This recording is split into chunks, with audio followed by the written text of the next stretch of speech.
Warning: this episode is not safe for work. It contains foul language, discussions of a sexual nature, and mention of bondage, rape, torture, accidental death, murder, and cannibalism.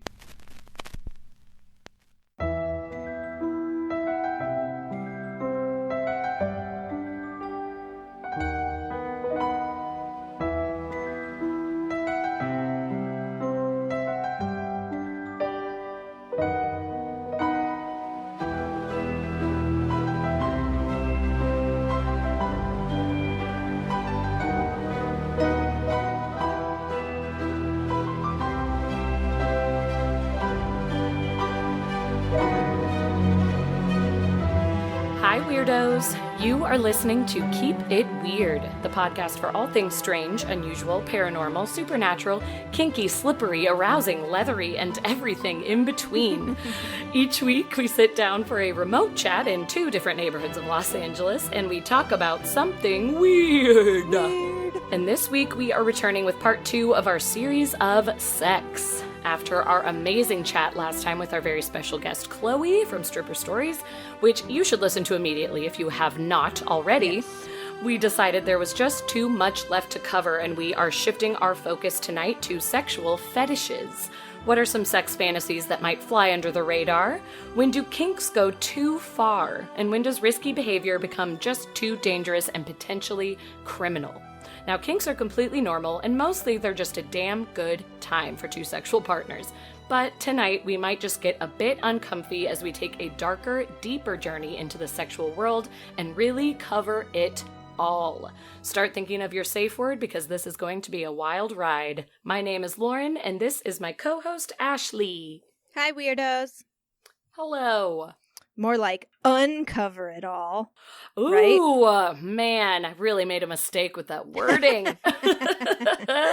That was good. I think I said that in the description of Chloe's episode. It was like, strap in, weirdos, or should I say strap on? You did. That was my favorite line. I kept trying to think. I was like, get out your fuzzy handcuffs. But then I thought safe word seemed more proper for this episode. Yes, it does. I'm so relieved that my mom liked that last episode. Boy, oh boy. I am too. And honestly, so impressed. Like, Pam, if you're listening, shout out to you, because she's the coolest. I mean, I already knew she was the coolest, but this just sealed the deal. And the funny thing is, I can talk so highly of Sweet Jane, my mom, who does not listen to this show very often, but she's a very open-minded, pretty bohemian hippie lady, but I am very scared of her listening to the sex episode just because it was not talked about her whole life. But after Ashley told me about Pam today, I said, maybe I need to give Jane some more credit and tell her to listen, see what she thinks. Yeah, man. So, hey, everyone, weirdos out there listening. Take that episode to your moms. Let's just see Let it open kind of a conversation. New relationships we can start with that raunchy episode. Start and hopefully not ruin. Raunchy, this episode is way worse. So, oh yes, oh goodness, yes. Before we get into it, I did want to announce that we will not have a new episode next week. We're taking the week off. We've got to record and edit 2 bonus episodes and make a newsletter, which is all normal monthly stuff. But unfortunately, I'm going through something very tough right now. Some of you know this, but for those of you who don't, my cat Gabby, who is basically a member of the show with how many times she's interrupted with meows and hitting the mic and farting on Lauren. Yes. She's we love her. Literally in our logo. But she is dying. So without getting into it, after weeks of vet and doctor visits, we just found out she has cancer, and it's metastasized and moved to multiple organs and is also in the connective tissue surrounding her organs. So the vet gave us 4 to 6 weeks. And for any of you who have ever been in this situation, you know that most of the time it doesn't even really make it that far. Because once they are suffering or in pain, you do the right thing and get them euthanized, which is what we should do to people. But we don't have to get in that today. That's for another day. It's the best way to let them go. But it's also so fucking hard. And I had to do it with Gabby's brother, Azzy, when he was 6 and his kidneys failed. And it's likely that I'll be experiencing that again in the next month. So Definitely missing next week. Might have another week in there somewhere where an episode doesn't get released. So I just want to keep you guys in the loop of what's going on, so you don't think we're just, throwing our feet up because we're vaccinated. Never. It's for very good reason. You need it for your mental health, and you just have to take a break. It's okay to wrap up this episode this week. We'll get the newsletter out, and then you need some time to just be with your sweet kitty to, grieve and to mourn, and that is totally acceptable. And I think our wonderful listeners are absolutely going to understand that, especially because we have very pet-loving listeners. All of you guys send us your dogs and cats all the time, so yeah, I'm sure everyone's been through something similar or can imagine going through it, and it's horrible, and you're going to need the week off. I even want the week off. I'm going to miss the goopster. I can't even believe it. Lauren's coming over in a couple days to see her. It's Say hard, goodbye. man. It just kind of feels like at this point, I've done a lot of crying, obviously, but Sure. Joe put it best. He said, I feel like my head's in the guillotine and I'm just waiting for the blade to drop.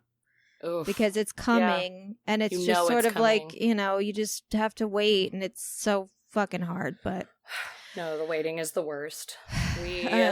My cat was going through kidney failure when I was in high school, and we ended up just putting him to sleep because my parents were literally like, I can't wait.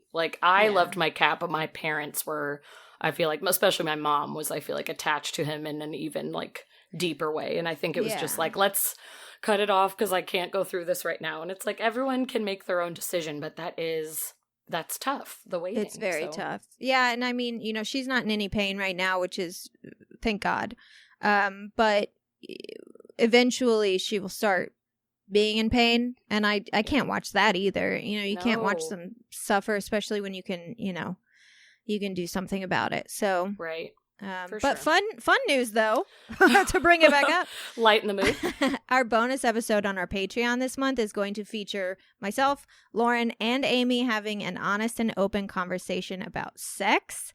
Yay. And we're going to talk about our own personal sex lives and probably sharing some weird sex facts and history and such. So that's going to be a lot of fun. It's going to be available for our patrons. So if you wanted to donate to our show, please do so at www.patreon.com/keepitweirdpodcast.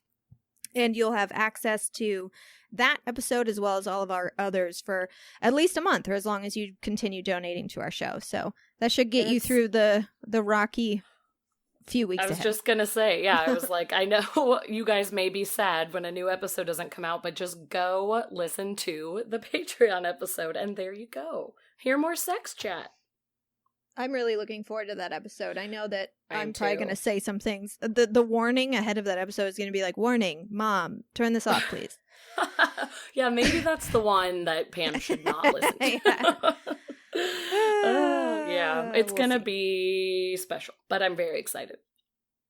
But today we're going to be talking a lot about fetishes, and before we do so, I actually want to go over some misconceptions a little bit. Good call.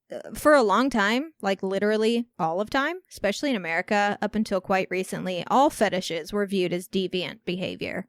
Yeah. As something wrong or dangerous, and that's just not the case. Right. Sexual fetishes are normal. They're completely innocent behavior. Sometimes they do arise due to psychological distress or trauma, and yes, that can be upsetting, and it can certainly lead to unhealthy habits. Right. But having the fetish is not weird or bad. So if you are someone with a secret fetish, I absolutely encourage you to not only explore it, but share it and talk about it, because it is normal. Mm-hmm.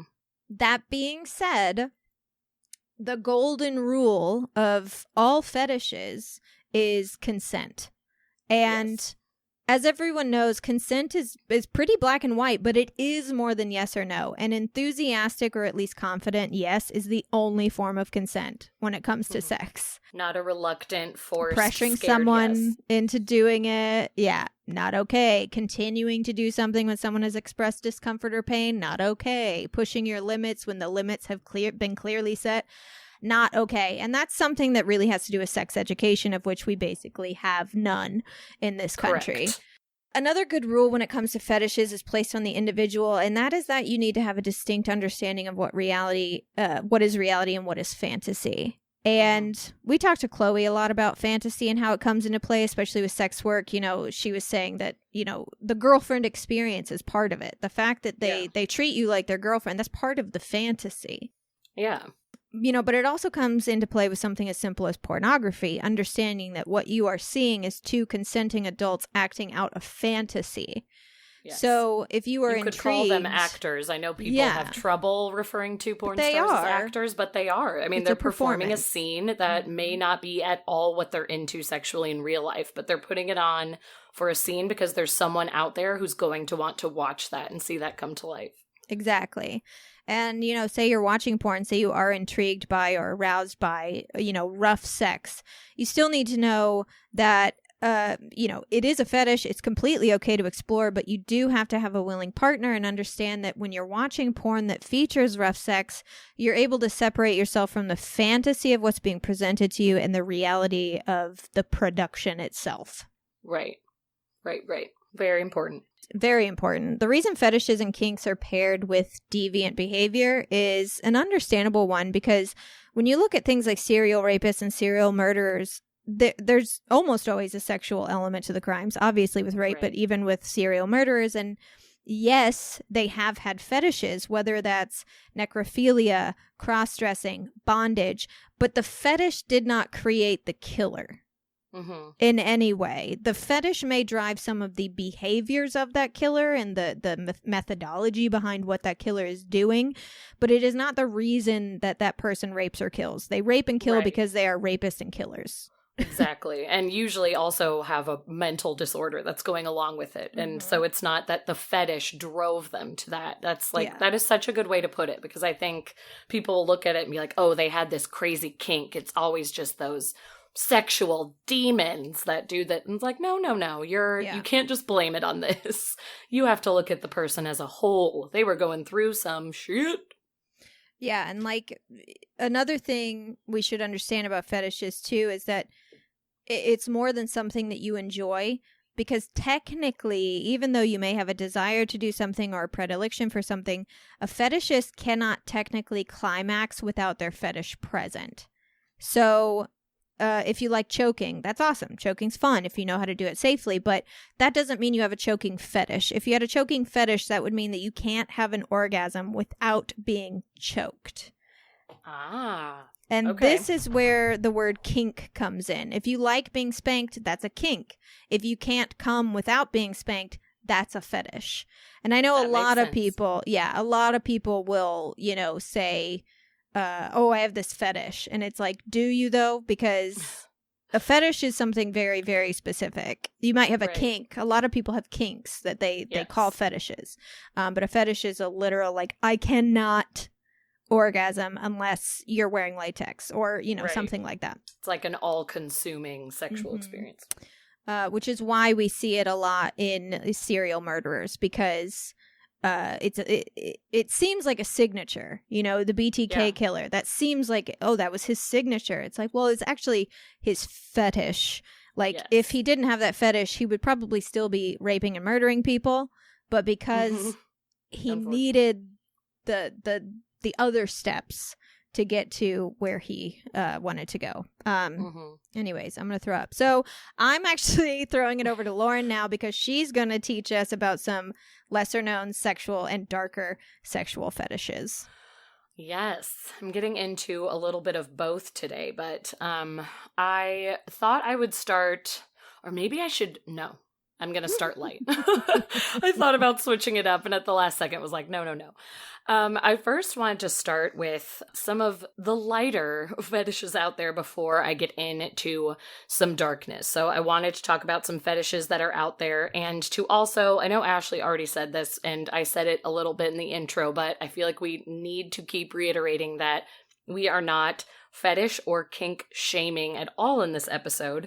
We are more shedding light on some lesser known kinks, which I'm about to get to in just a minute. And then also when I talk about, you know, the darker side of fetishes, as you will hear, it is because they're crossing a line that goes into a more violent, criminal act that I think needs to be talked about. But honestly, if you have a kink, if you have a fetish going on, you rock it, you talk to your partner about it, and live your life. We want to just keep saying that and making it known. But I found some fetishes that I just did not know existed, and I need to talk to someone about them, guys. So... and my therapist is busy. Yes, so I come to the Keep It Weird listeners. So one of the first ones I found was called lithophilia, which is arousal by stones or gravel. I feel like I want to start guessing what the fetish is. That's a good idea. Because you said lithophilia, and I was like, books? Definitely lit. So stones or gravel is lithophilia. Okay. And it seems to be also what's interesting about these fetishes that I'm bringing up is that you can't find that much on these either, because it's so easy to Google sexual fantasies, fetishes, kinks, whatever, and you'll find kind of the basic ones, the ones we've all heard of, the ones that, you know, people maybe think are a little funny, but this little research that I picked up here were the ones that basically you can't find any science behind or psychology behind or interviews with people who kind of explain themselves. So I sort of wanted to, I guess, leave it up to us to discuss kind of what we think about them. But when I read that somebody needs to have sex or can only be turned on by some sort of stone or cement or pebbles or gravel, whatever it is, that just makes me think it's all kind of sensory. Like, I was going to say texture. Yeah. I'm like, I can kind of understand this. I feel like probably in high school or college, I had some sexual experiences that involved like a driveway or cement, and maybe the cold cement felt nice on my back. I'm just saying. But yeah, I would think it's a sensational thing, and a little bit of detail that I was able to find was that most of these people enjoy grinding around on top of pebbles or rocks, and it's almost like giving their back a little massage, or their butt, or their legs, or, you know, wherever. So I'm assuming it's all about, you know, that sensation of rolling the rocks on the back or feeling that smooth or cold surface of the pavement. So I would imagine that would definitely come from a sexual experience. Totally. From when you're younger, like, or one of your as first, opposed you to think? A picture or that would definitely come from some sort of experience. And it might not even have to be sexual. You know, Freud, a lot of people disagree with, you know, what Freud had to say. And I don't even totally agree with a lot of his theories. But, you know, the sexuality part, it's very obviously tied to psychology quite a bit. Our sexual development, we know that. We talk about it all the time. But so it doesn't necessarily have to be a sexual experience. It could just be you had an experience that you enjoyed with rocks or pebbles at a time where you were developing sexually. So like the experience might not have been sexual with the rocks, but it might have been at the right age. At a time where you're like, what was I watching recently? I was watching Dr. Drew After Dark. It's a podcast. It's basically sort of like Loveline. Yes. And he was basically talking about how a lot of transgendered men, so women to men transitions, right? How they will come to him and say, you know, I had no idea. After they get the testosterone and they get they're just so shocked at how sexual and just horny all the time, constantly. How the testosterone is just driving that the whole time. It makes you understand or try to understand men a little more. Yeah. Well, and you know, some women have high testosterone and probably went through that kind of thing too. But yeah, so they were just talking about how, like, when you're a teenager, it's just like it's your whole world. It's oozing out of every pore in your eyes, and it's all you can think about. And like, it's not fun. It's not like, this is awesome. It's like, I want to kill myself. This is so miserable. Why am I thinking about sex every 2 seconds? And why am I getting a boner as I'm sitting in my English class in the 6th grade? Yeah, anyways. I do not envy that experience, I will say. I know we have to get periods and all the probably much worse things, but I don't envy that at all. No, for sure. Yeah, so I thought that was an interesting one, and I can I can understand that one. But this next one, formicophilia. Pharmacophilia is having sex with farm equipment. No. That's a good guess, though. I like that. I'm sure someone's into that somewhere. For sure. Oh, definitely. Formicophilia is arousal stemmed from insects crawling or nibbling on one's body. And again, No. I'm not going to judge you. It's not the sex part that I'm even, like, upset about. No, it's just bugs. That's what I'm saying. And it's like, you do you, people, but to me, like, I could just absolutely never. It makes my body squirm, and I think, again, it's sensory. I'm sure feeling their little legs, or people even like getting little bites, especially around their feet. So I don't know if that kind of ties into people, you know, have some pleasure centers on their feet. Oh. People enjoy having like toes and feet like nibbled on, sucked on. I don't know if the bugs like fulfill that in just a different creepy way for them, but... Ooh, I'm trying to be understanding to this one, but it makes me want to cry just because I hate all bugs. I don't want a single bug in my home. No. My son brought me in a bug from the balcony the other day. It was dead, but he was just holding it out to me casual, like, Mama, what's this? And I was like, I almost smacked it out of his hand and scared the crap out of him, but I kept my cool and just said, we're gonna throw that away now. But That's trash. That's pure trash. I can't. I cannot do this one. More power to you if you have the strength. But some people like their sexual experiences with a side of bugs, and I can't believe it. This next one you actually may be able to guess. It's called nasolingus. Ooh, nose. Yeah. It's like, that one's pretty. That was a good one. Sexual arousal specifically linked to sucking on someone's nose. It's not just looking at a nose. It's interacting with the nose. Like, wow. The sex has to come with tongue, mouth, all involved in someone's nose. And this is where it gets a little grosser, because you can sort of be like, okay, whatever.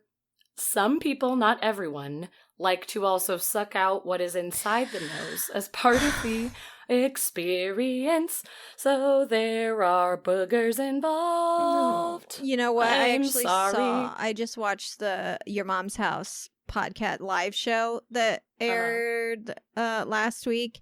And they, for anyone who doesn't watch Your Mom's House, it is extraordinarily not PC. I don't even recommend it to people unless you are okay with just being like the general feeling of being around comedians. Like, I wouldn't have been able to take this show had I not managed a comedy club for a year, because I mean, no PC at all. Like, they don't use any of the right terms for anything, like extremely non-PC, and they play a lot of like really gross or like horrific internet videos. I don't even know why I watch it, but I do. Because I'm talking about it and I'm like, this is not me at all. But it doesn't sound maybe it's because I know Tom and Christina. Yeah. But if you have a connection to them, that makes it different. I get it. But they showed a video of this woman who was like hovering over a man's face, and she was like snotting into his mouth. Ooh, okay, and yep. That was this.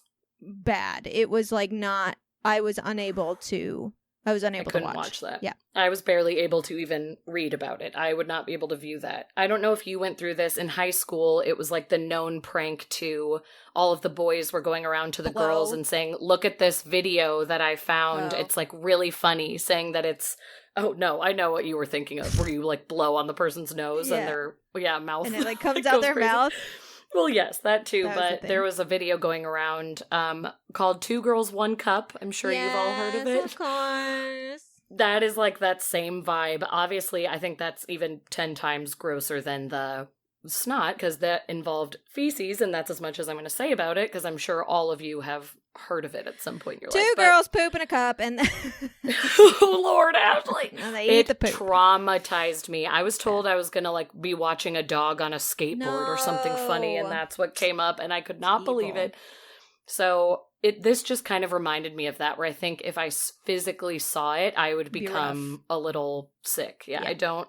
And also, along the lines of like us trying to kind of figure out the psychology and where this comes from, that one I can't really understand. Like, because you were saying, you were totally right on like things occurring in someone's sexual development that just have an impact on them. But why would sucking snot out of a nose. Does it have to do with maybe their mom used the booger sucker too long? Oh gosh, the nose, Frida. I use it on Wilder. My gosh, I suck snot all the time and I act like I don't. Yeah, but yeah, exactly. But like, don't use it on Wilder when he's 5. Right, exactly. They don't remember it in their baby age. Yeah. You eventually give them a Kleenex. But, yeah, it could be something that they, develop whatever. It's not hurting anyone, I guess, but... It's not. And that's what's important to say. These are still the tame ones, but these are they're not everyone's cup of tea. Can you believe it? Right. Then there's one, I don't know how to pronounce it. It's either actorasty or actorasty. But what do you think that could possibly be? It's a special word. Actoracy has to do with elbows. Oh, no. Okay. But I like that you go for it and you guess. But this is a sexual fetish that involves arousal from the sun's rays. No way. So you just want to be outside on the brightest, well, that's a healthy day. One. That's what I was thinking. I could use some of that one. I know. I should just go out in the yard on a nice summer day. No, actually, like the website that I found this one on, the author was funny and was like, if you think you just enjoy sunny weather and it like is pulling you out of your winter depression, maybe you actually have this fetish. And I was like, no, probably not. I just like the sun. But if you in any way like really just want to jump your partner's bones when the sun comes out, look back and evaluate. You might have this fetish going on. Wow. See what's happening. And then to tack on to that one, there's also psychorophilia. That is a fetish that you love feeling cold and you love watching your partner feel cold. Oh, interesting. Yeah, I thought that was really interesting too. Like you enjoy the feeling of cold, but you also want to watch your partner be like shivering. Like you want to maybe leave them in one of those giant walk-in freezers for a little bit and watch them be cold in their underwear before you guys really just go at it. I don't know, but I don't know if that comes from like, ooh, you're shaking and I can see your knees knocking together and now I'm going to like come warm you up. I don't know if that's You know part what of it. Immediately popped in my head?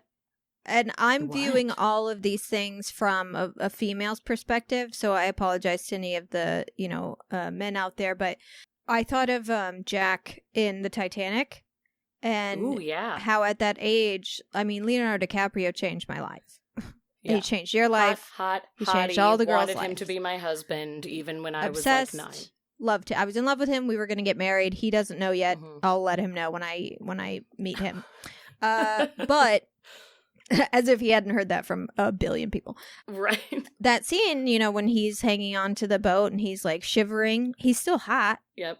He still looks so hot. He has literal icicles in his hair. His lips are blue. His face is white as winter snow, but I would still hit number.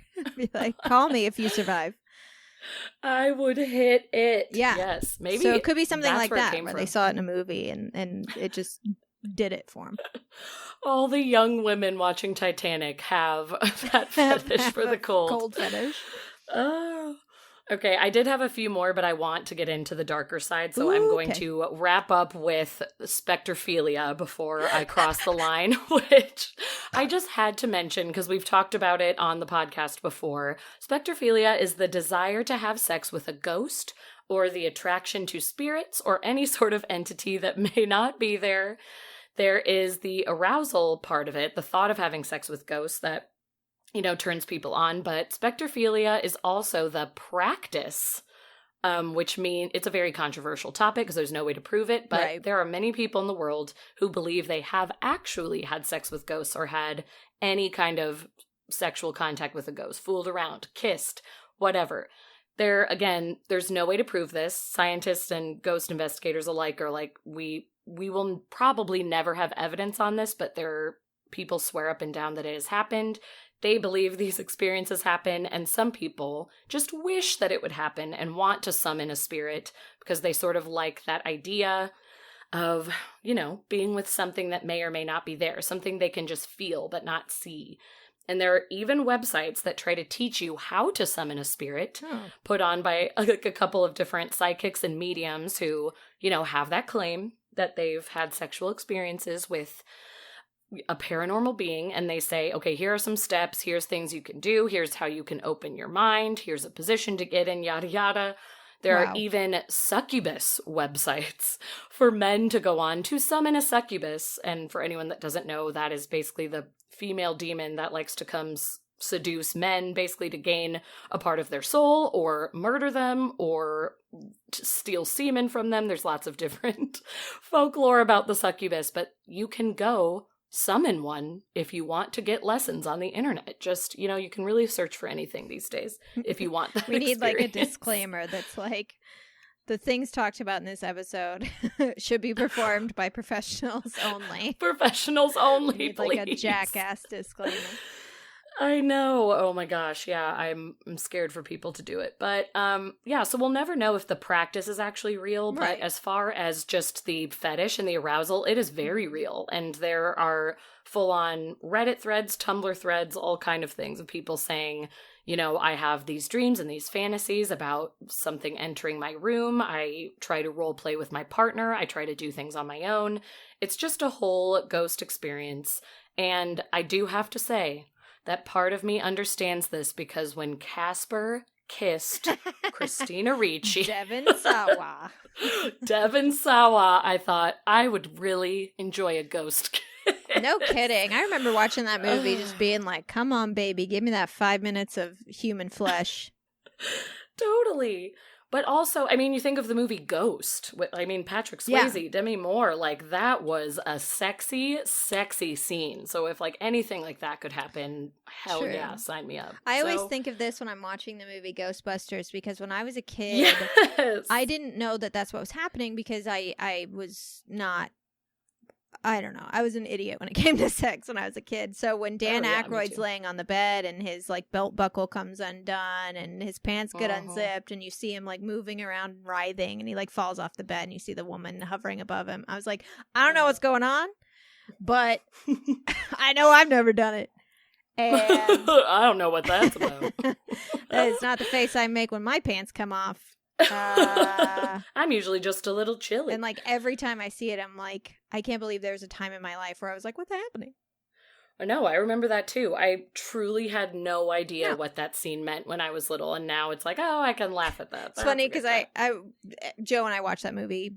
We've watched it several times in the years we've been dating, obviously, because guess what? Still holds up. Every line is funny. Sure does. But we were watching it. I was like, did you know? And he's like, yeah. I was like, okay, cool. Yeah, for sure. Me too. I knew. Just sexually advanced. I get it. Whatever. Yeah, I knew as well. Oh, yes. Kesha and Lucy Liu both claim that they've had sex with ghosts, which I think I mentioned on our Holly Weird episode forever ago. And there's a British woman named Amethyst Realm, which, what a name, everybody, who went viral a couple of years back for claiming she has had sex with up to 20 ghosts and even at one time got engaged to a spirit. I don't think the wedding ever occurred, but if it did, congrats, girl. I hope you and Ghosty are very happy. And that's Spectrophilia, y'all. Which I'm happy we ended on a little more of a fun note there, because I'm about to get so sad. I'm just so for sorry, a little everyone. bit. Basically, the rest of this episode is sad, so it's horrible. If you're having a good time. Sorry. And again, a little disclaimer, having a fetish is totally one thing. Acting on it with a consenting, willing partner that you are not harming in any way, again, totally fine. Our fantasies and our imaginations are able to run wild in a safe, respectful, consensual way. But there is erotic desire that can go too far. It can, borderline with mental disorder, which we kind of talked about earlier with criminals, violent people, and serial killers, that, it usually is a mental health issue that took the erotic desire too far. So you just have to know that there is that line, and that causing harm to someone or many people, and even to yourself, is never okay, and you should seek help in those situations. But if you keep it as a fetish and a fantasy, of course that is fine, and live your life. But one of the first ones that I found that I never knew existed, and I'm a little mind blown. There is something called bug chasing. It is when a perfectly healthy HIV negative person is seeking an HIV positive person to infect them through sex. Apparently, it's very maybe not anymore. I think they've cracked down on it. The article I read this from was older, and I imagine from what I know of Grindr now that they've changed some of their practices, but it used to be something that you could type in the chat or put on your profile, wow. that you were a bug chaser, and it was a casual phrase, pretty much, only used on that app, but probably on internet chat rooms as well. It's pretty crazy that this exists. First of all, there was an article about a guy who is HIV positive, but has really low, oh my gosh, what is the word I'm looking for? Very low chance that he could actually pass on the virus, but he does have it. And he said that he has been propositioned before by men, and not only did he not want to infect someone, even though he knew it would be rare for him, he didn't want to take the chance, but he also said that HIV criminalization laws are super severe, and no jury would ever believe that someone asked to be infected, even if it was true. So the laws would protect the person who got infected and severely hurt the person who, in the beginning, had HIV. Even if they said, this guy asked me, I thought we were consenting adults, whatever, they would be, imprisoned or paying outrageous amounts of money while the other person would get a free pass, because that's just how the justice system works. So he was both saying, I would never do it because I don't want to endanger that person, but also, why would I try to go to prison for this when they could totally just screw me over in the end? So it is just such an unsafe practice in many ways. Even though HIV is now a very manageable illness nowadays, like this is awful. You should for no reason want to go out and, contract HIV or put that on another person. I think this one really needs to be shut down, and also, put into the light. I'm glad that it's being talked about more and being shut down more on dating apps, because I think it's very scary and self-destructive. Yeah. So I could not believe that one. That one hurt my heart a little bit. People are doing that, but I'm hoping that one is getting a little more laid to rest. It sounds like and that's something where, that's where the fantasy has to come into play. That's where you have to find a partner who you are comfortable with, where you can role play, and they can role play as a person who has HIV. Yes. That is a safe way to practice this fetish. Yes. That's where you need that healthy relationship between fantasy and reality. You don't want to actually contract HIV. But if that's a fetish for whatever reason, the fantasy has to be there. Make the fantasy happen in the bedroom, find a way to act that out with a trusting partner, but you don't need to actually, bring that into your body. Yeah. And there was a sex expert that said bug chasing is most likely formed out of a fear of HIV, most likely in the gay community. And instead of becoming a full-on, phobic and being terrified of it, when the fear gets too high, their fetish develops because they think, well, maybe if I just jump on it and get it, or, face this and have sex with someone who is HIV positive, I'll be able to alleviate the fear, face it head on, this is my chance, sort of thing, which is hard to imagine, but that does happen with people who have a fear that takes over their life. The connection, or the dividing line between arousal and fear is pretty small. It is. It absolutely There's is. a reason that horror movies are considered aphrodisiacs, because that releases some of the same endorphins. And so I can totally see a phobia turning into a fetish. Absolutely. Without any sort of cognitive, I'm going to do this. Just like all of a sudden being like, wait, hold on. Now I'm turned on by it? What happened? Right. How did this switch into it? Yeah, that's exactly right. There's something of that excitement and thrill and adrenaline rush that comes from fear that I could absolutely see it turning into that. But I thought that was interesting and very scary. This next one is definitely controversial. And there are some situations where this can be fine, but also it has a very violent past and should not be done without supervision. But autoerotic asphyxiation. I'm sure most of us have heard of that. But basically, around 1,000 Americans annually find their loved ones dead from self-inflicted autoerotic asphyxiation, which, 1,000 isn't a ton, but annually, that's pretty crazy that just from this sexual practice that's happening. And It's not suicide. It sometimes looks like suicide, but it is actually an act of self-pleasure gone wrong. For anyone who does not know, this is when you cut off oxygen to your brain, and the result can be a little bit of a euphoric high. If done at the exact right time and the exact amount, you will get a little bit of a buzz from the lack of oxygen.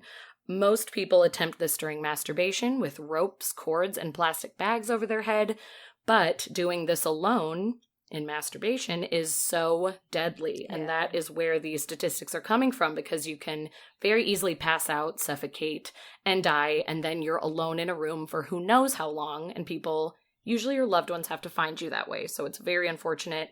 I actually almost brought this up on our most recent Hollywood episode with Mike. The most famous case of autoerotic asphyxiation is, I guess not the most famous, but it happened to a celebrity. In 2009, David Carradine, who was in Kill Bill, he was found dead in his Bangkok hotel room.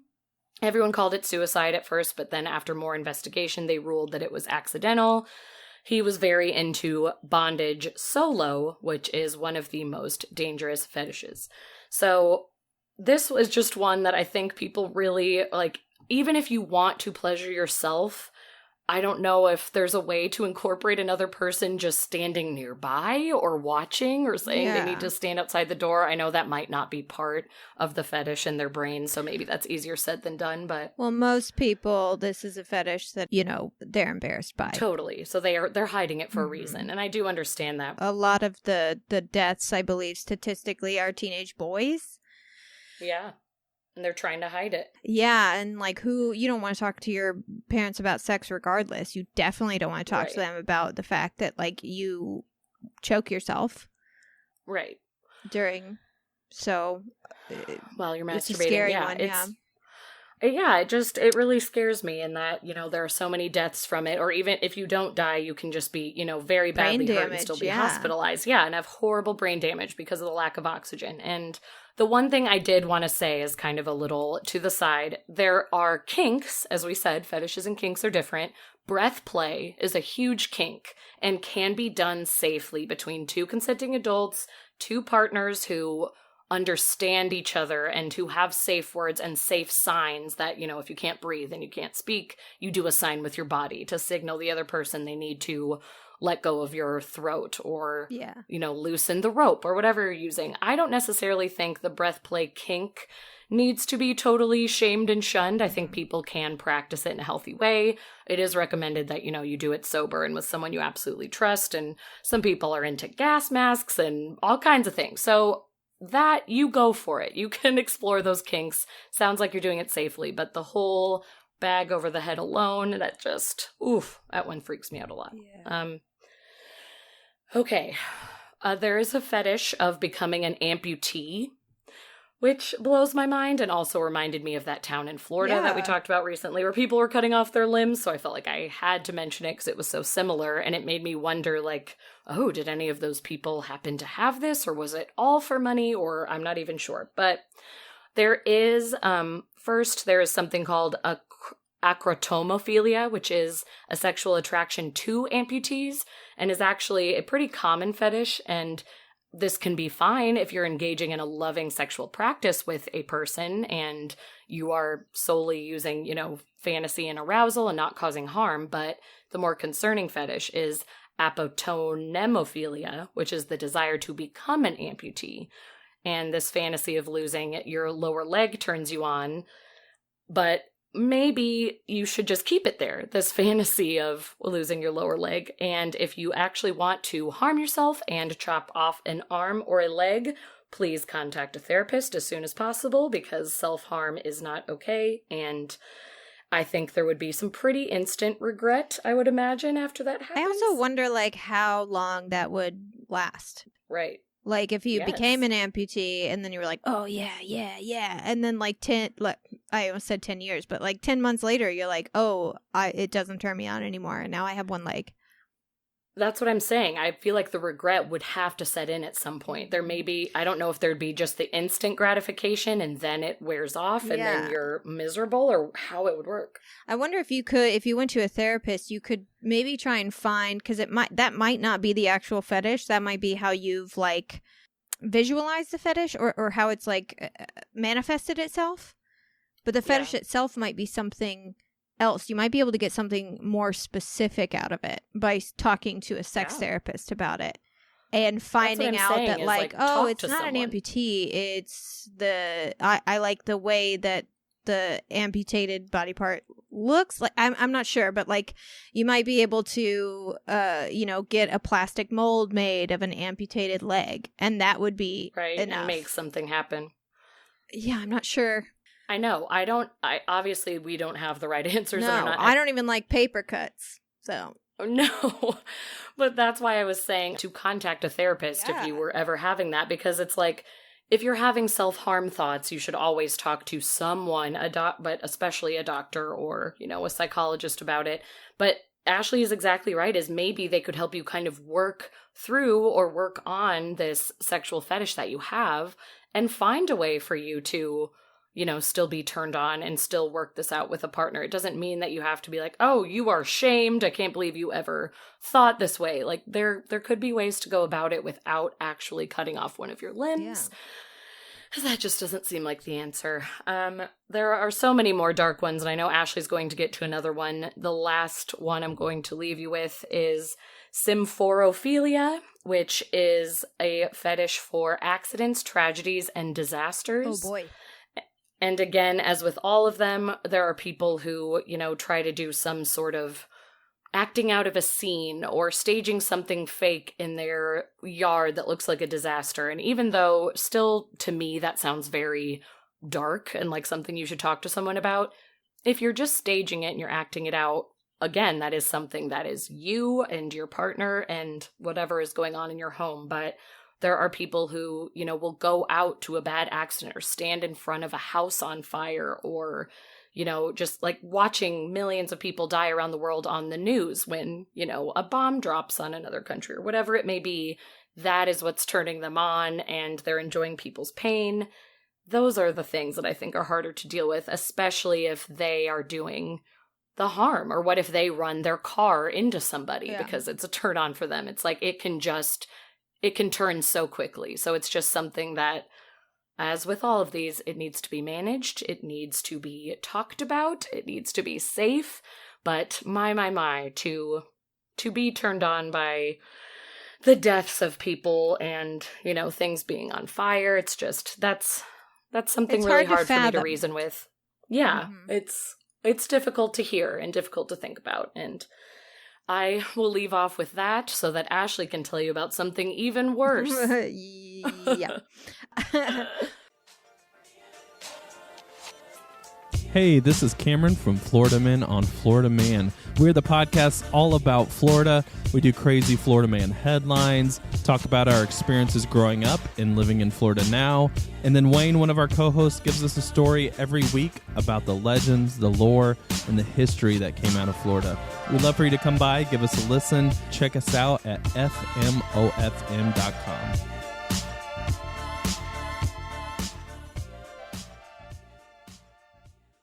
As you were saying, like with these fetishes, talk to a therapist. Especially, there are sex therapists, and they're not just for couples who are having trouble sexually. They're for individuals, and they've heard it all.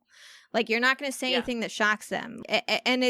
Fetishes are not illegal. So unless you come to them and say, I am a pedophile and I, touch children or I watch child pornography, like, you are not going to get in trouble. You just need to talk through sort of like what's going on and what concerns you have, and they can help you with it. Right. What you should not do is suppress these fantasies, and you will find out why. Yes. So in the psychological world, fetishes are called paraphilia, which is simply sexual interest in an object, act, body part, or sensation. And actually, over 550 paraphilias have been identified, and there's probably many, many more. Now, paraphilia was actually in the DSM-5 all the way until 2012, which means it was classified as a psychological disorder up until then. So it really was very recent that fetishes were basically studied and considered like, oh, wait, this isn't really a psychological thing. This can happen to anybody. Right. But about time they got studied, I tell you. Study after study has shown there's no correlation between a fetish and any sort of pathology. So any sort of like acting out in the world. But suppressing one or trying to condition it out could cause psychological damage that could lead to depraved behavior. And this is actually where things like sex work could be extremely beneficial to society. When you have someone who is starting to become psychologically unwell because they are suppressing this completely innocent fetish for so long. I mean, I feel like Chloe was telling us a lot about that last week, is like her dominatrix work, a lot of it was therapy for these people. Yeah, she calls it sex therapy. Yeah. Nobody was harming her. She was just helping them work out a fantasy, and it was helpful to them so they could live their daily lives without this suppression and this shame. So it's good. And I had a quick example. There's a serial killer named Jerry Brudos. And if you watch Mindhunter Season 1, he's the guy who has the shoe fetish. Do you remember? Yes, I recall. So this man developed an attraction to women's shoes at age 5. He just liked to play with them. He did like to wear them. He had found a pair of stilettos at a dump that he just became fascinated by. And again, not immediately sexual. He just said they seemed exciting. It was like nothing he'd ever seen before. Like not even in a magazine. And his mother was extremely emotionally abusive. Jerry had an older brother, and his mother constantly expressed her disappointment that he, Jerry, wasn't born a girl because she wanted one boy and one girl, and he was born a boy, and that was just immediately from birth, she was disappointed in him. And oh gosh. You know, and then she would punish him for wearing women's shoes. So there were all these contradictory signals being sent to his young, developing mind. Yes. And when she found his prized stilettos, she took him in the backyard, covered them in kerosene, and lit them on fire. And this didn't do anything to quell his fascination. If anything, it made the feeling stronger. And gave him a really twisted idea of like what's good, what's bad, what's right and wrong, what's healthy and unhealthy behavior. Like he couldn't figure it out because he was getting so many crossing signals from his mom. Sure. Yeah. How do you even deal with that?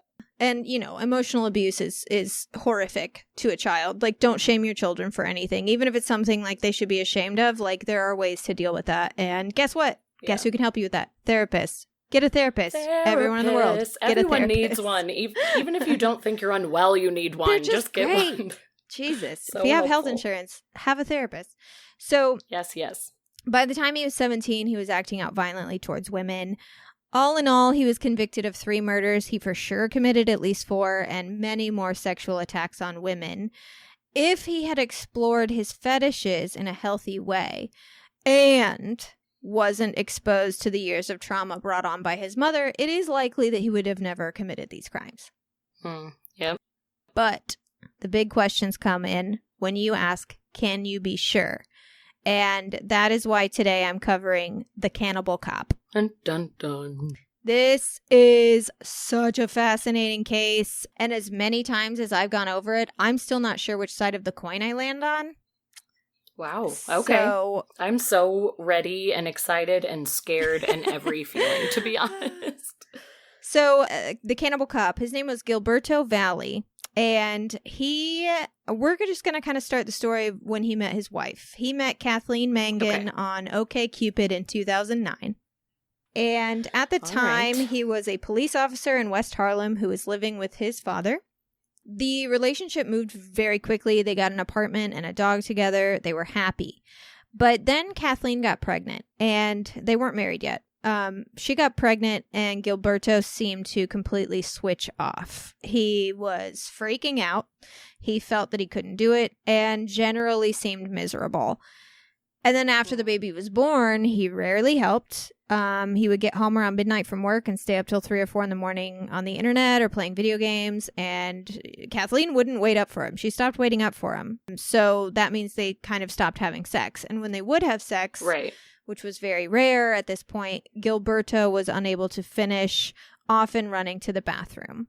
And that started becoming embarrassing for him, obviously, and he started avoiding her completely. And now she obviously started feeling like so insecure. She wasn't pretty enough. Wasn't what he wanted in bed. He wasn't into her after she had the baby. Her body changed. She was extremely insecure. I'm not going to lie. I would be that exact same way. I'd be like, he's just not into me anymore. What'd I do? So one day she opened their Mac computer and saw that he had not logged out of his locked account. And she had never really been curious about his online behavior until after they got married and he started, staying up all night. And anytime she saw him browsing when they were together, he was on ESPN or some sports sites, or he was on something called The Rant, which is a message board for NYPD cops, which is probably a living nightmare. I never want to see it. I would hate it. I would hate it so much. But she did notice that he had started to erase his search history, which she started to think was suspicious.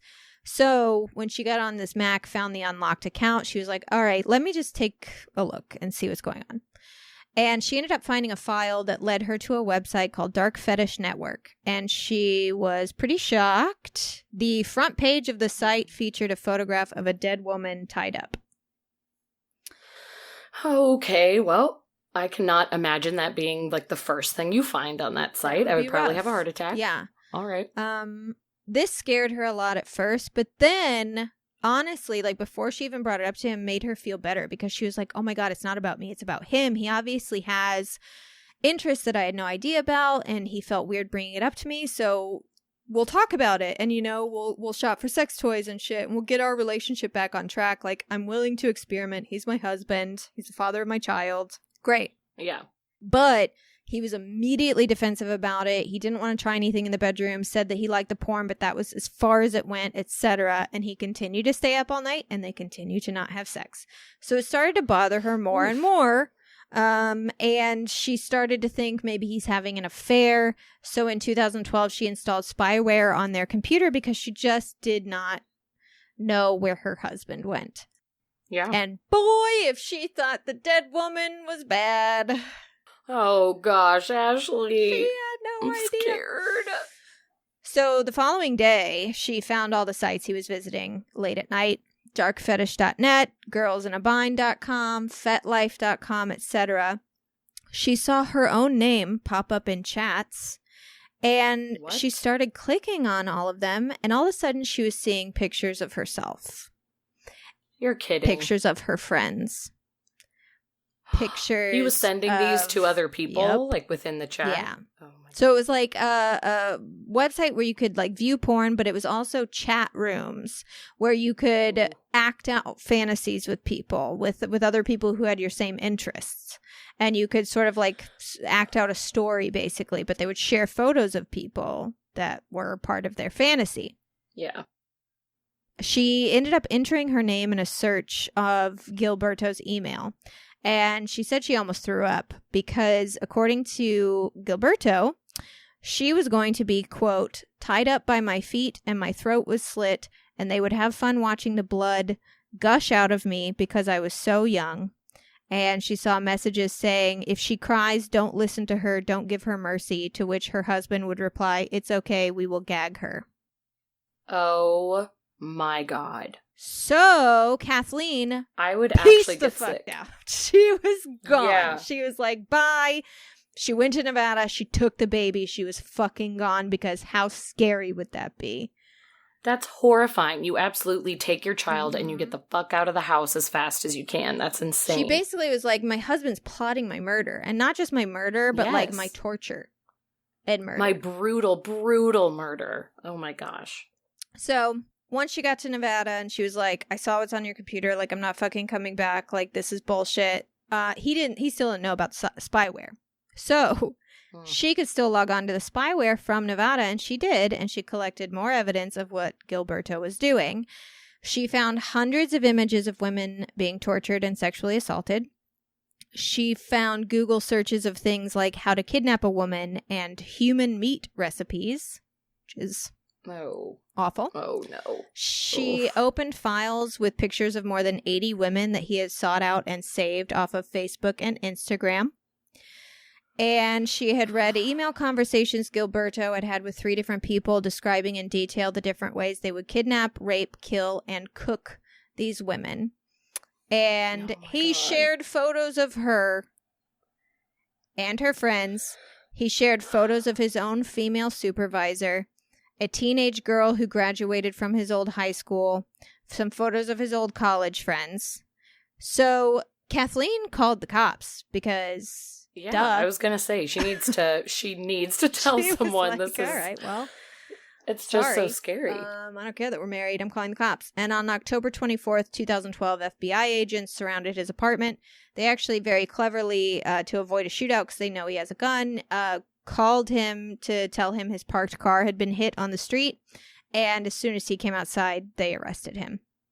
Apparently, one of the cops said to him, because he was a cop too, one of the police officers said to him, like, it's going to be okay. And Gilberto Valle was like, it really isn't. Because he knew what was going on. He knew what they were about to find. Yeah. But here is where the Yikes. case gets complicated. Okay. Gilberto was in jail for 5 months awaiting his trial for conspiracy to kidnap. And in the meantime, tabloids are going nuts and the FBI starts making their case and they start investigating what he's doing on these sites. They believed they caught a man who was planning to abduct several women at once, including his own wife. They had emails in which he strategized about how he would do it, how he negotiated fees for kidnapping. Some extremely damning evidence came about when they searched his work computer and found several of his targets had been searched through the NYPD database. Because let's not forget, this is a cop. A cop who has access to looking people up whenever the hell he wants, which makes it even scarier. And he has a gun and a badge and power and very scary. That's why we're all terrified of the police. Okay. It certainly doesn't help. Nope, doesn't help the case. But once the trial started, a different picture started to be painted of the situation because according to Gilberto and his lawyer, this was all a fantasy and none of it was ever going to be acted on. And how can you punish someone for a crime that was never committed? That was never actually done. There's a term for this. It's called thought crimes. And the term was coined by George Orwell in his book 1984, which is about a dystopian future in which people can be punished for just their thoughts and their opinions. And this is obviously a violation of our Constitution. Like, we have freedom of speech. Right. But when does it cross from just like words to a conspiracy to commit a crime or coercion or bribery? Like, those are still forms of speech, but the intent has to be proven. And intent is hard to prove because you can't read a mind. Sure. So our government does this all the time, though. We now know about the NSA and the monitoring of our online activity. Since 9/11, the government has used the monitoring of electronic communication to bring more than 200 prosecutions against people suspected of providing material support to terrorist organizations. Mm-hmm. And basically, it's sort of like what you call pre-crime, which, like, there's a whole movie about it. It's called Minority Report. And it's about what would happen. It's a great film. It's a great short story too. But it's essentially like, if we could see the future and we could see someone committing a crime, can we punish them before they commit the crime?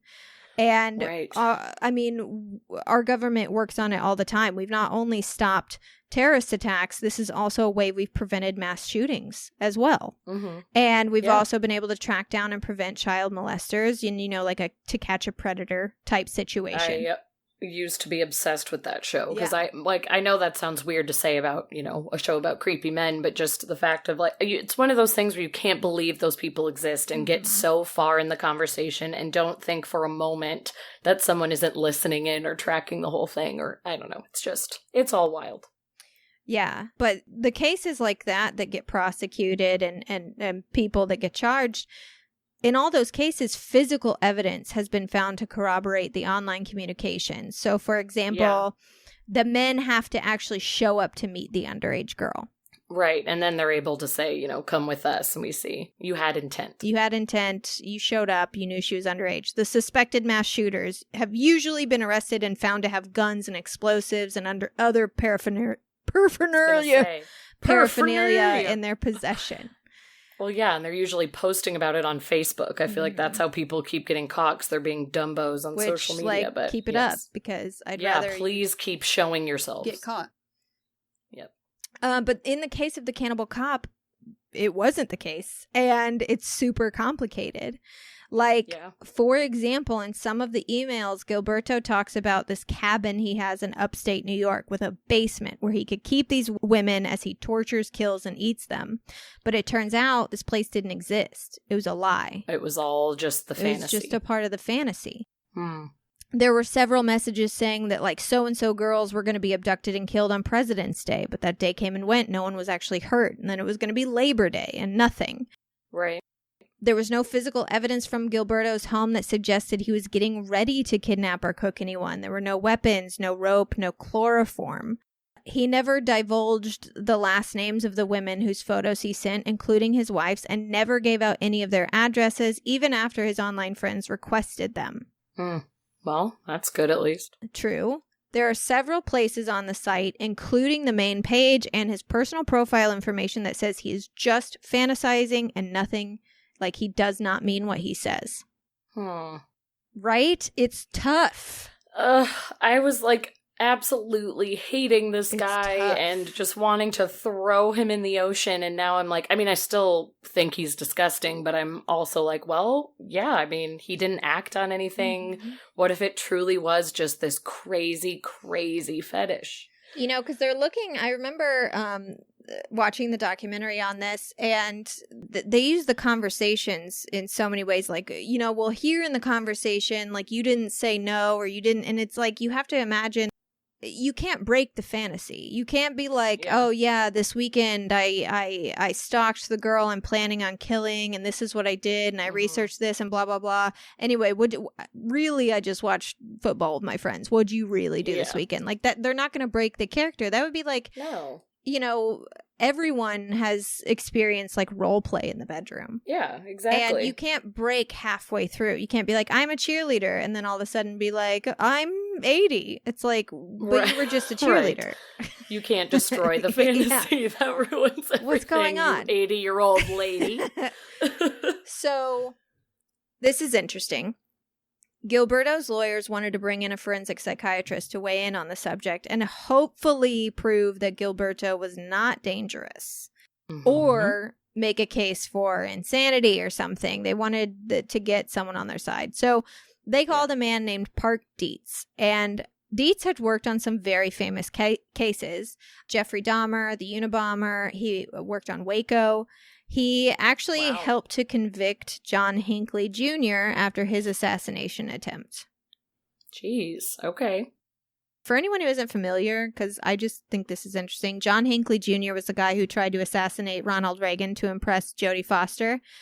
And his lawyers tried to argue insanity, but after Dietz's analysis, he was able to determine that, yes, at the time of the attempt, he may have been emotionally unstable, but that his mental health state was clear enough that he knew the type of bullet that would do the most damage. He was able to plan step-by-step movements to get close to Reagan on the day. He was able to make other decisions regarding his plans, and his decision to fire when he did, when he thought he had been spotted, proves that he knew what he was doing and what he was about to do was wrong, and therefore he was guilty of the crime. So that's pretty savvy. Yes, very. So Dietz comes in to evaluate him, and he was aware that he had already completed an MMPI, which stands for Minnesota Multiphasic Personality Inventory. It's a standardized test. My dialect is interesting today. You're going places tonight. I like it.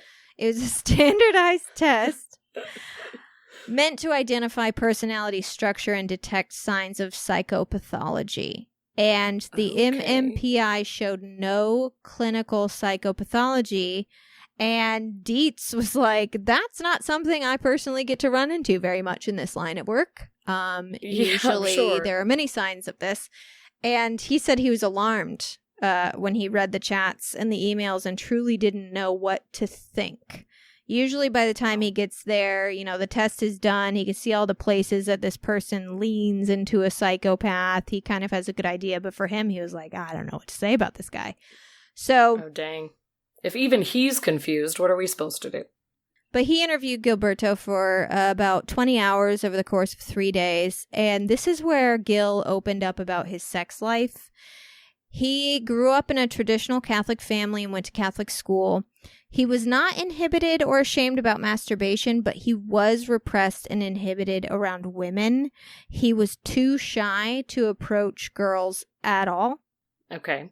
Dietz also found out that in high school, Gil saw the movie The Mask with Jim Carrey and kind of locked in on an image of Cameron Diaz abducted and tied up and found himself aroused. This is what I was talking about earlier, how it could be something as simple as like seeing Leonardo DiCaprio cold in the Titanic. It's just an image that really stuck with him and became this sexual thing for him. Yeah. And so that was the very first thing that he can think of. And then in college, he found fetish websites, including one called Mookie's Kitchen, which specialized in staged cannibalism pornography. And it was things like women tied up on spits with apples in their mouths. Eesh. That's a big jump, by the way. That's a big old jump from what we were just talking about. So Gil found himself very turned on, but in real life, he treated women respectfully. He never hurt a woman. He never even had sex until he met his wife. Oh, wow. So he was not actually acting on anything sexual. Like, he was really keeping this to himself. Yeah.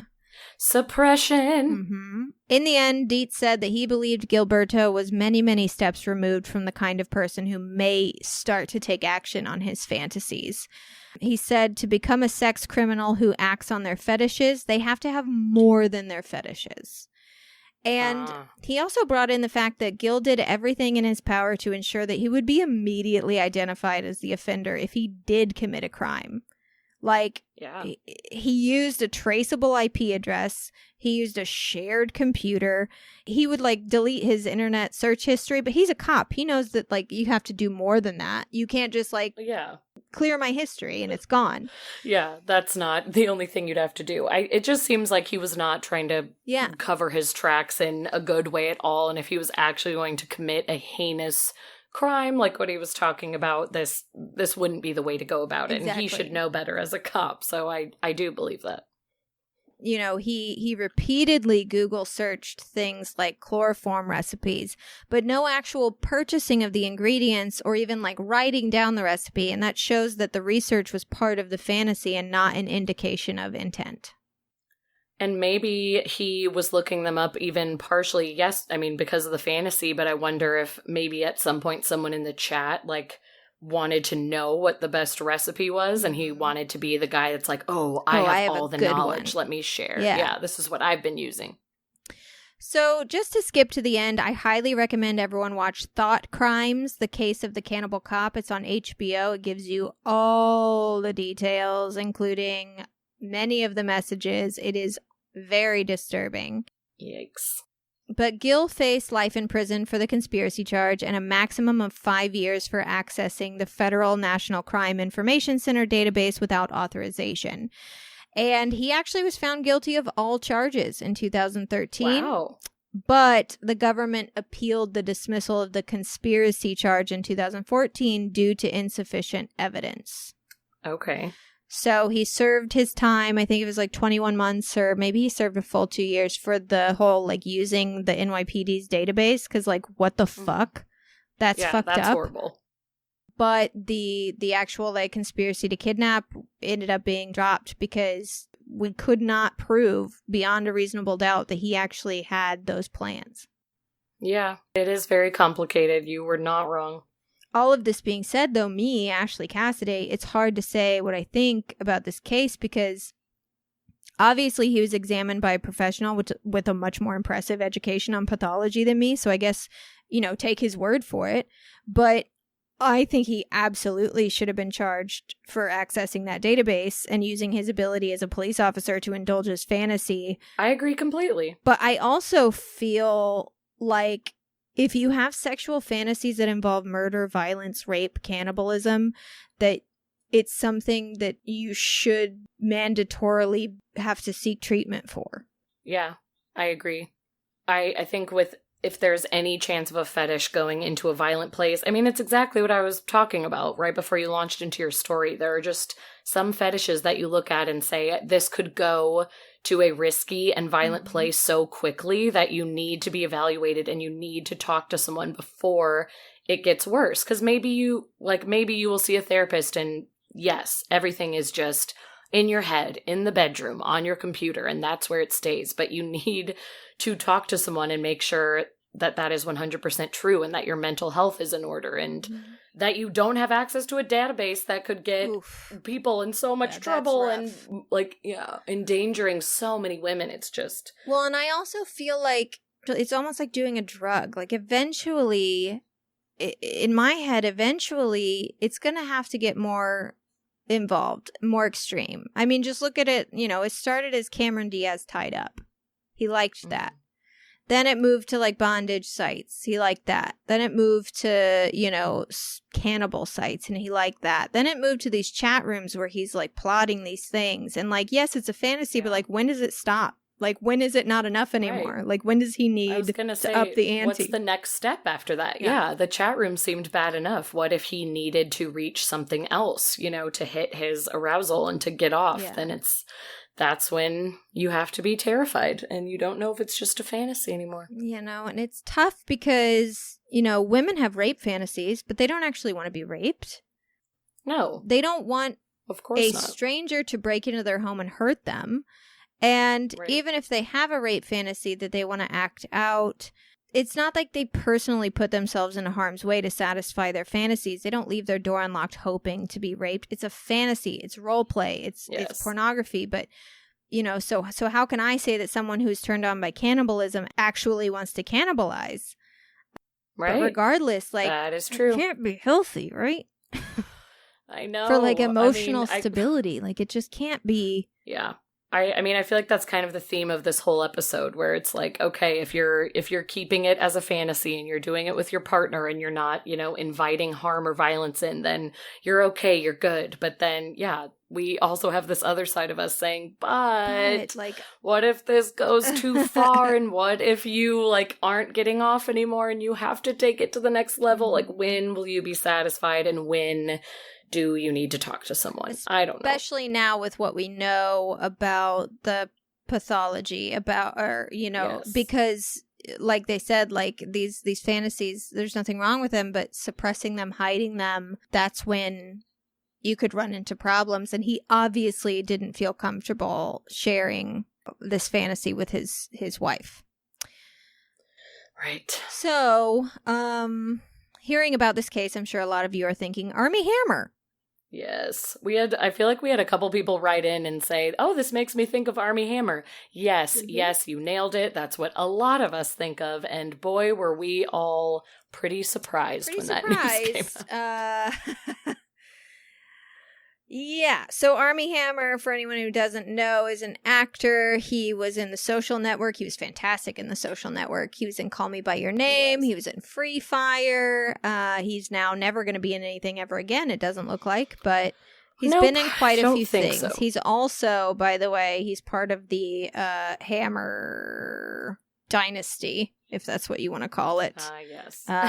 His family are billionaires, so he's fine. No one feel bad for Armie Hammer. He'll be good to go. He's being taken care of.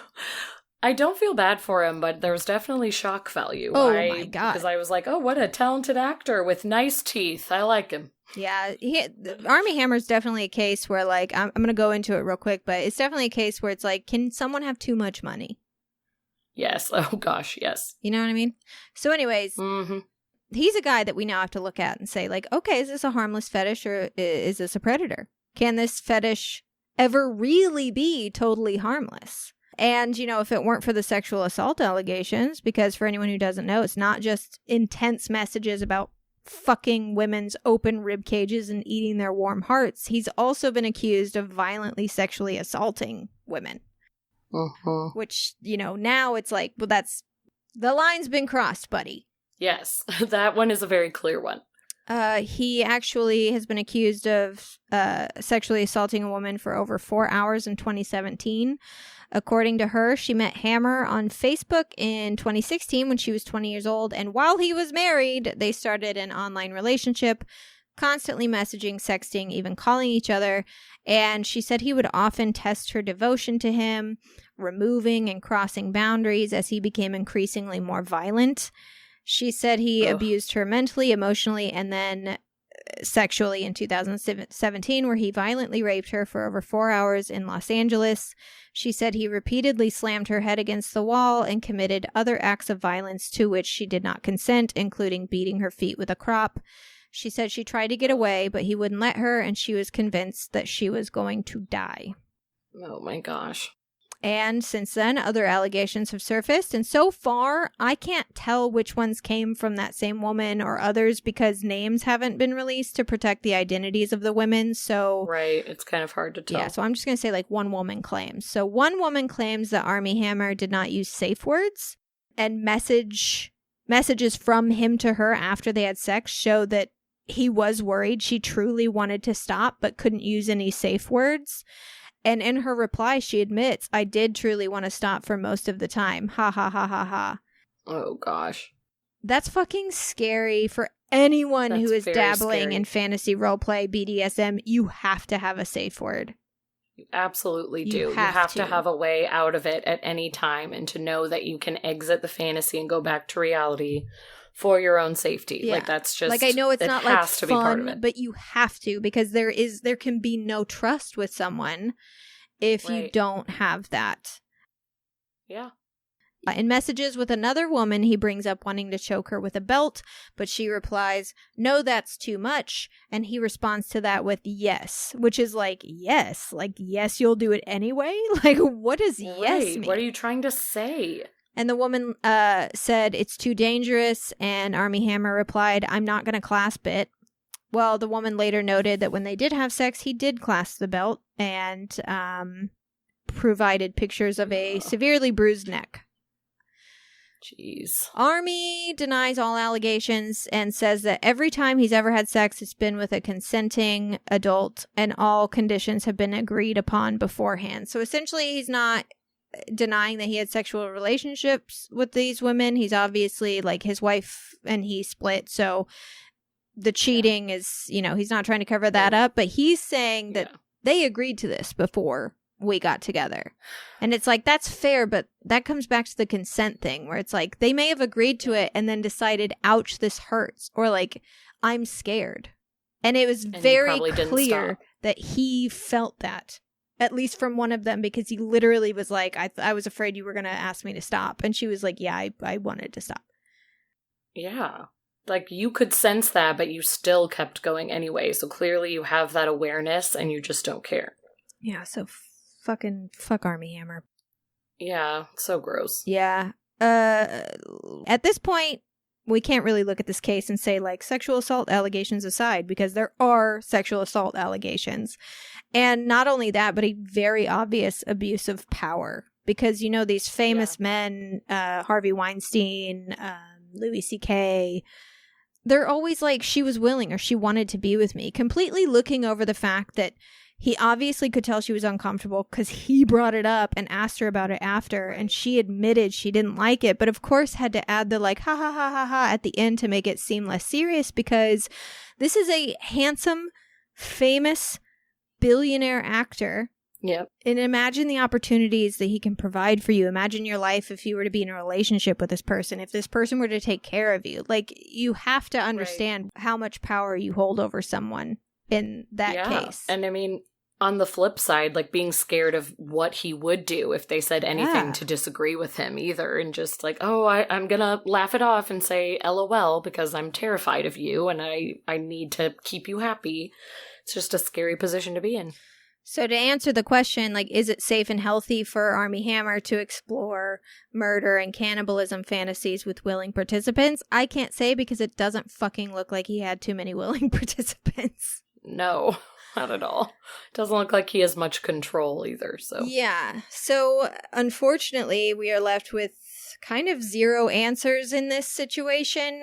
Luckily, things like the Cannibal Cop case and the case of, oh gosh, what was that case called? I Love You Now Die. Oh, with the What's her two name? teenagers who were texting. Michelle I forget Carter? her name. Gosh, that was rough. Yeah, so cases like that where it's like, we've never had this before. Yeah, exactly. She didn't actually lay a hand on him. What do we do in this situation? And especially like that, I can't get into that. I have so much to say about that case. Yeah. Especially after watching the documentary. But Same. in this case, it's like, okay, how do we, like I said, what you have to do is you have to prove intent. And yeah, that's always been kind of fucking impossible because intent is all in a person's head. It's their inner dialogue. But now that we have the internet and we have text messages, it's harder to hide intent. But in a case like this, like, I don't know. I really don't know. It's a weird, unfortunately, it's still a weird, blurry line. Mm-hmm. That's how all of this is. The fetishes that may or may not have gone too far. We can't really be the ones to say because it's a very strange line. Would I feel safer if Gilberto Valle was somewhere where he couldn't have access to me? Yes. Of course. Does that mean he deserves to be in prison? No.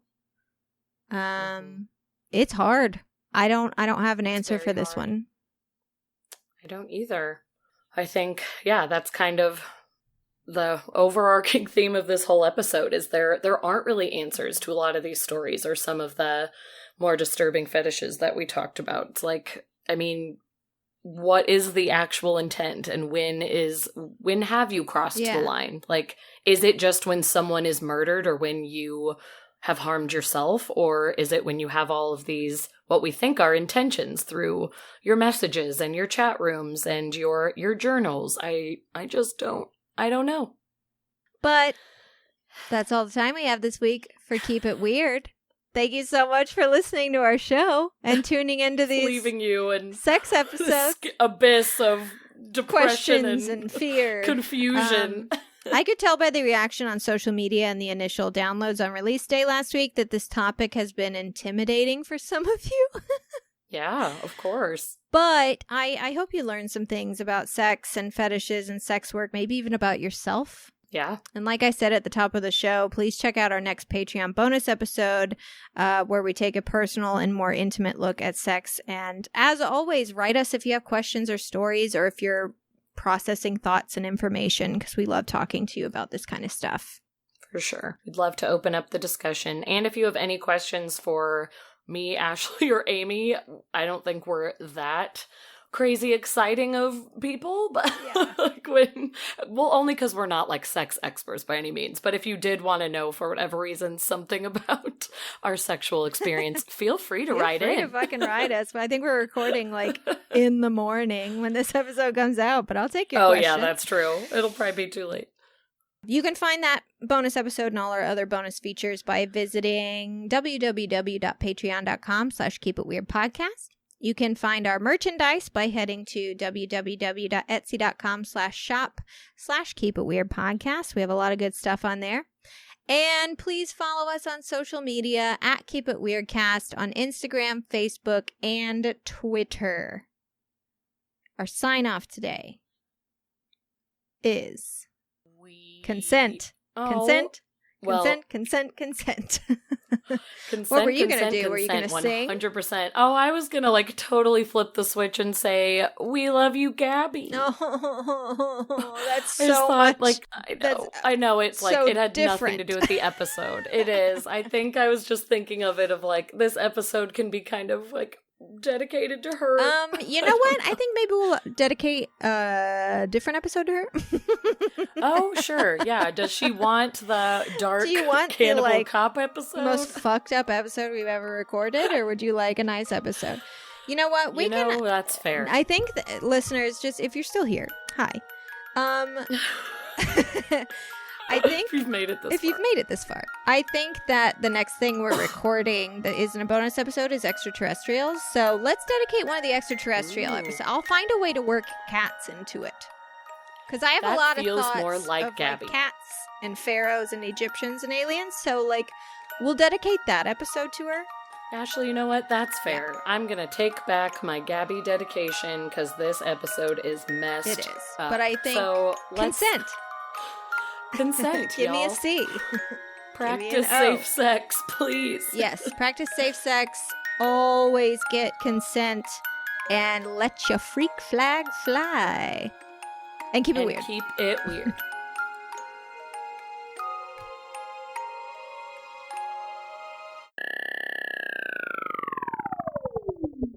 Are the penguins playing? They already played. Now he's watching a different game. And I'm like, you don't even care about this. Get out of here.